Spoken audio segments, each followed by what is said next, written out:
let's get into Hailey and Justin Bieber. Now, we all know Hailey Bieber is going through it right now because it seems like it's that time of year, that certain season where we talk about the Selena Gomez and Hailey Bieber feud. I mean, granted, Hailey just cannot help herself. She recently liked a post that was hateful towards Selena and Benny Blanco. So she's been a hater since day one. You know, we call it as we see it. But now I think she's trying to play the victim card. I mean, first off, just own up the fact that you did like that post and unliked it. TikTokers aren't just making up these things to go and ruin their relationship. I mean, Hailey's good at doing that on her own. And reportedly, seems like she wants to isolate Justin even further, moving him to a safe location. Let's get into this because an insider says it's no secret that Justin has been through a lot. Now that he's a husband and father and he's figured out that fame isn't what he expected, he and Hailey, honestly though, pause, fame is all he's ever even known. Let's just start there. But he and Hailey are considering leaving the US. The insider said to the outlet, they don't want their kids growing up in LA or New York. They like how someone like George Clooney, who has a wife and kids, lives his life out of the spotlight in Italy. So could you see him moving to like Europe? I mean, maybe back to Canada because he is Canadian. They added that Hailey would, oh my gosh, not that we're already having plans. Hailey would travel back and forth for work projects, but it's Justin who really wants to settle down and create a safe home environment for their son, Jack, and the other children they plan on having, which honestly kind of sounds good for Justin, in my opinion. Like, go and build the compound, go and build your own city, live your own life there, disconnect from the Diddies, maybe even disconnect from the Baldwins, but you know, let's not go there. But Justin and Hailey, there have been tons of reports that they are not doing that great. And I feel like this is another kind of like standard red flag. Like if a couple is not doing well, they just run away from their problems. But it's really hard for Hailey to run away from Selena when she's constantly there. And I'm sure Justin is seeing everything as well. She's been promoting this album that she's doing with her fiance, Benny Blanco. And honestly, it looks great. It sounds good too. I've been listening to some of her songs like Sunset Boulevard, and she's really coming back. She even said in a Rolling Stone article that she felt like she lost her sound or didn't really know her sound within music, which I think is pretty rich because she's done like 5 albums. So how have you not found your sound? But you know, Selena hasn't, and she told Rolling Stone that Benny, you know, he knows a lot about music. He's made a lot of hits, and he's been able to find what notes she can hit and can't hit. And that's why this new album has a different tone to it. And it does sound different. It's not, definitely not a cappella. It sounds like almost like ethereal. Ethereal? Is that the word?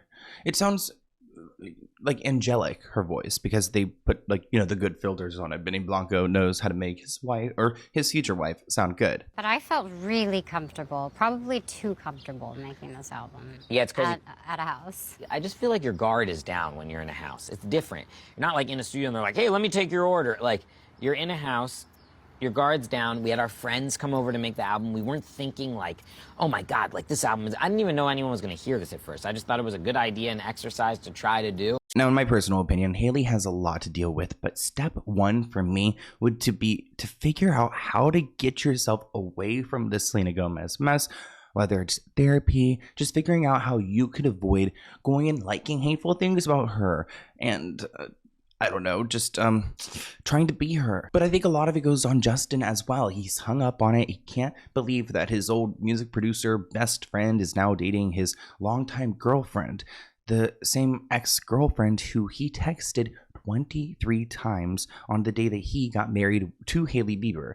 Can you imagine Hailey marrying this man who texted his very public ex, and he texted her 23 times? I would love to know what are in those messages, because there's got to be something. Yet Hailey still went on to marry him. Now, you may have heard of this thing called the 7-part series about Hailey Bieber, and it pretty much breaks down her stalking of Justin Bieber and Selena Gomez. Actually, a lot of my content has been featured in that video, which thank you for the shout out. But it's been trending recently, so a lot of people are talking about the timeline, and it's really rehashing everything that happened in this feud between them. Oh gosh, remember when Kylie Jenner got involved as well, trying to hate on Selena Gomez's eyebrows? Now, this is the situation that happened recently that I think reignited all of it, because she liked this TikToker's post, and it just seems obsessive. So when it comes to the Biebers, I hope they figure out what's best for them and their son, whether it's moving out of Hollywood, maybe figuring out their marriage. Oh, it sounds so complicated. But Selena Gomez isn't going away anytime soon, and neither is Benny Blanco. Let's get into Wendy Williams. It looks like our girl Wendy did well on her test because she had to take a capacity test for her mental wellness, and she says she aced it. Wendy may be a big step closer to freedom because a psychiatrist examined her Monday and the results are clear. Wendy's mental capacity is fully intact. Wendy scored a 10 out of 10 on a psych exam called a capacity test, which she was asked 10 questions to determine if she was alert and oriented, and she answered every one of them correctly. The results of the test are radically different from the assessment of The Guardian, who has filed legal docs saying that her condition is getting worse, not better. Wendy was diagnosed with frontotemporal dementia, a diagnosis that she disputes. She was not examined Monday to determine if she has been misdiagnosed. Now, we've all seen Wendy doing these interviews on the phone, going to The View, going on Fox, talking to anyone who will listen to her. Now, I don't know how anyone is buying this because if it sounds like Wendy, I'm going to believe it's Wendy, but her Guardian's lawyer says the media is wrong. TMZ received a letter from the Guardian's lawyer, so Sabrina Morrissey's attorney. Keep in mind, TMZ has been very close with Wendy and a big friend throughout this Free Wendy movement, so I can understand why they are receiving a letter. The attorney claims that the media coverage of the guardianship and their client is untrue, inaccurate, incomplete, or misleading. The attorney notes that Sabrina, her guardian, did not create the guardianship. A judge did. He goes on to say that a judge declared Wendy legally incapacitated last month after she was diagnosed with frontotemporal dementia the year before. Now, pretty much here, the lawyer calls out Wendy, claiming that she's lying about her situation. They report the lawyer says Wendy's not been kept from her family, saying that she can call them and see them whenever she wants. Wendy says she's not been allowed visitors, with just a few exceptions, since entering the assisted living facility in New York, which does sound like a luxury prison. I mean, really, people, she wouldn't be dropping notes for help from people if she didn't need it. I can't believe she dropped that. Like, and you know, Wendy's not a desperate person, but she is. Now she is.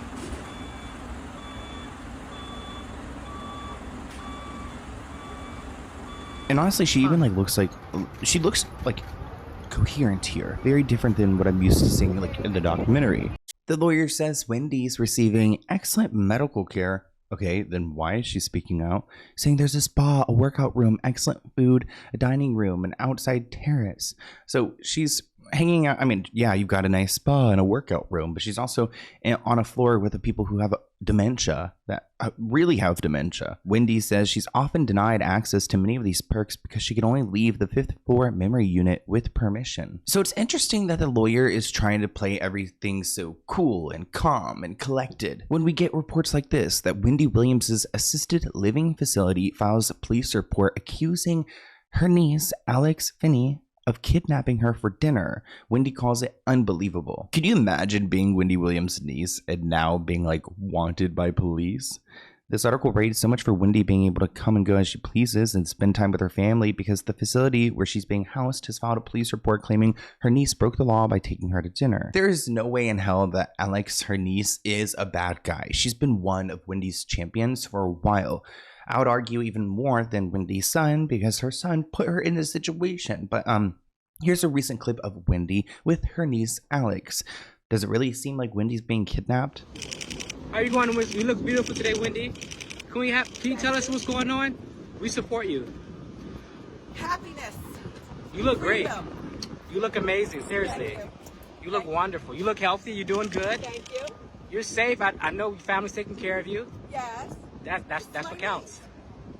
She's very supportive. We support you, Wendy. You look great. Now, you guys in the comments agree with me. This person writes, it's crazy that Wendy's own son isn't the face for freeing his mom. Mind you, he stole the money from her too. It's just sad that the person Wendy gave birth to isn't her number one protector. So yeah, Alex, her niece, took her to an Italian restaurant for dinner, and I'm sure she enjoyed it. something different instead of that hospital food. Now, the facility is pissed off because they claim that her niece Alex evaded staff by taking Wendy out of the building. So maybe Alex like snuck her out. Can you imagine? Are you okay? This is my niece Alex. Okay. How do you feel about the Free Wendy movement? How do you feel about it? Fabulous. Fabulous. So, our recent events have been unbelievable. Talk about it. Came back from dinner, and apparently police were called.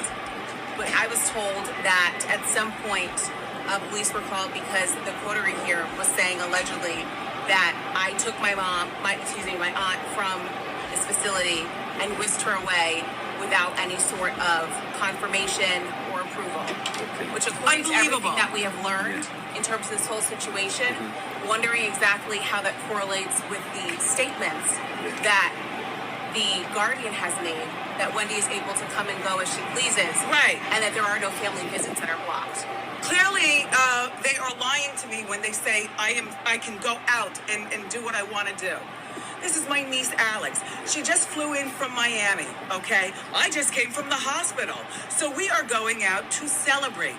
You know what I'm saying? Celebrate what? I don't know. I'm from the hospital. You know what I'm saying? And of life. Right. And this is what has been done to us.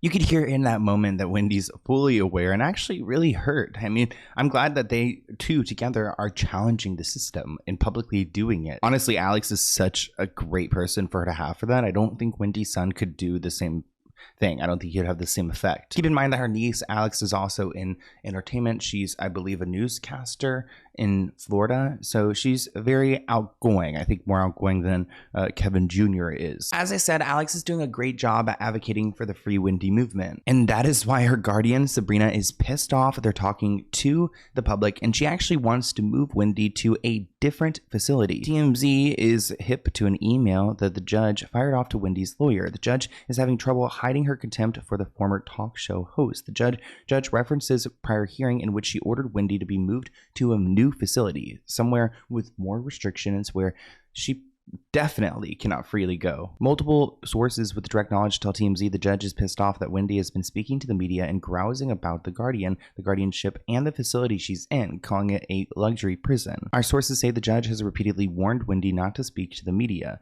In another very recent email, the judge says, tell your client that if she wants a jury, she should refrain from trying to poison the jury pool. This comment reads, I hope she gets free, and writes a tell-all. You guys know we would be right on top of that. Thank you for watching this clip from the Let's Get Into It podcast. To view the full episode, visit the link listed below.